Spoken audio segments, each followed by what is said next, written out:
നമസ്കാരം. Attention seeking ഒരു സംഭവമാണ്. കൊച്ചു കുട്ടികളൊക്കെ ഒരുപാട് കാണുന്ന ഒരു പ്രവണതയാണ്. അതായത് കൊച്ചു കുട്ടികൾ പ്രത്യേകിച്ചൊരു പബ്ലിക്കിൻ്റെ മുന്നിൽ വരുമ്പം അവരെ ആരും ശ്രദ്ധിക്കുന്നില്ല എന്ന് കാണുമ്പം അവർക്കുണ്ടാകുന്ന ഒരു പ്രശ്നമാണ് അറ്റൻഷൻ സീക്കിങ്. അവരിപ്പം പല രീതിയിൽ ചിലപ്പം അത് ആളുകളുടെ ശ്രദ്ധ പിടിച്ചു പറ്റാൻ വേണ്ടി അവർ ശ്രമിക്കും. ചിലപ്പം അവരെന്താ പറയുക, തല ചവിട്ടുന്ന ഭിത്തിയിലിടിക്കുകയും അല്ലെങ്കിൽ എന്തെങ്കിലുമൊക്കെ ഒരു അപകടം കാണിക്കുകയും ചിലപ്പോൾ ചില തെറിവാക്കുകളൊക്കെ പറയുകയൊക്കെ ചെയ്യും. അപ്പോൾ നമ്മൾ ദേഷ്യപ്പെടും. അപ്പോൾ എല്ലാവരുടെ ശ്രദ്ധ അവരിലേക്ക് വരും. അതൊരു ചെറിയൊരു മാനസികമായ പ്രശ്നമാണ്. അതൊരു നല്ല രീതിയിൽ അതിനെ ഹാൻഡിൽ ചെയ്ത് കഴിഞ്ഞാൽ അത് നോർമലി അങ്ങനെയുള്ള ആൾക്കാരെ നമുക്ക് മാറ്റിയെടുക്കാൻ പറ്റും. പക്ഷേ ഇത് ഈ ചെറിയ കുട്ടികളിൽ മാത്രമല്ല ഈ അറ്റൻഷൻ സീക്കിങ്, വലിയ ആൾക്കാരിലും ഉണ്ട്. വലിയ ആൾക്കാരിൽ ഞാൻ പണ്ടൊരിക്കൽ ഒരു റീൽസിൽ പറഞ്ഞതാണ്, ഈ വലിയ ആൾക്കാരെ തിരിച്ചറിയുന്നുണ്ടെങ്കിൽ നമ്മൾ പ്രത്യേകിച്ച് ഫേസ്ബുക്കിലും മറ്റു കാര്യത്തിനകത്തൊക്കെ നോക്കിയാൽ നല്ല ഒരു കണ്ടൻറ്റോ അല്ല നല്ലൊരു കാര്യം എന്തെങ്കിലും പറയുമ്പോൾ ചൊറിഞ്ഞ കമൻറ്റ് ഇടുന്ന ആൾക്കാരുണ്ട്. ഒരാവശ്യവുമില്ലാതെ ചിലപ്പം നമ്മളൊരു വീഡിയോ ചെയ്യുന്നു.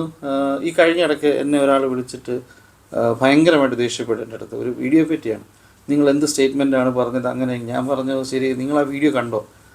അത് ഞാൻ കണ്ടില്ല. ഞാൻ പറഞ്ഞാൽ നിങ്ങൾ ആത്മാർത്ഥമായിട്ട് നിങ്ങൾ ആ വീഡിയോ കണ്ടോ ചോദിച്ചപ്പോൾ കണ്ടില്ല, മൊത്തത്തിൽ കണ്ടില്ല. ഞാൻ നിങ്ങൾ മൊത്തത്തിൽ ആ വീഡിയോ ഒന്ന് കേട്ട് നോക്ക്. ഒരു 5 അത് എനിക്ക് പല തിരക്ക്. അപ്പം നിങ്ങൾ ഇത്രയും നേരം എന്നെ വിളിച്ച് സംസാരിച്ച സമയത്തിൻ്റെ പകുതി സമയം പോരെ. നിങ്ങൾ ദേഷ്യപ്പെട്ട സമയം ഫേസ്ബുക്കിൽ ഇരുന്ന് കുടുങ്ങുന്ന ടൈപ്പ് ചെയ്ത സമയത്തിൻ്റെ പകുതി മതി. 4 മിനിറ്റോ 4.5 മിനിറ്റുള്ള ഒരു വീഡിയോ ആണ്. ആ വീഡിയോ മൊത്തത്തിൽ നിങ്ങൾ കേട്ടിട്ട് നിങ്ങൾ എന്നെ ഒന്ന് തിരിച്ച് വിളിക്കാൻ പറഞ്ഞു. അയാൾ എന്നെ തിരിച്ച് വിളിച്ചു. ഞാൻ പറഞ്ഞു, ഇപ്പം നിങ്ങളുടെ അഭിപ്രായം എന്ത് പറയുന്നു? അത് ആദ്യം കേട്ടപ്പോൾ ഞാൻ വിചാരിച്ചു അങ്ങനെയാണ് ഇങ്ങനെയാണ്. ഞാൻ നിങ്ങൾ വിചാരിച്ചൊന്നുമല്ല, നിങ്ങളങ്ങ് മുൻവിധി കാണിച്ചു. ഇതാണ് സംഭവം. ചില ആൾക്കാരായിട്ട് പറഞ്ഞാൽ ഒരു എന്താ പറയുക, പബ്ലിക്കിൽ മറ്റുള്ളവരുടെ ഒരു അറ്റൻഷൻ പിടിച്ചു പറ്റാൻ വേണ്ടി പലതും കാണിക്കും. പക്ഷേ ശരിക്കും പറഞ്ഞാൽ അവരുടെ വിലയാണ് നശിപ്പിക്കുന്നത്. കാരണം അതുകൊണ്ട് ആർക്കും ഒരു ഗുണം ഉണ്ടാകത്തുമില്ല.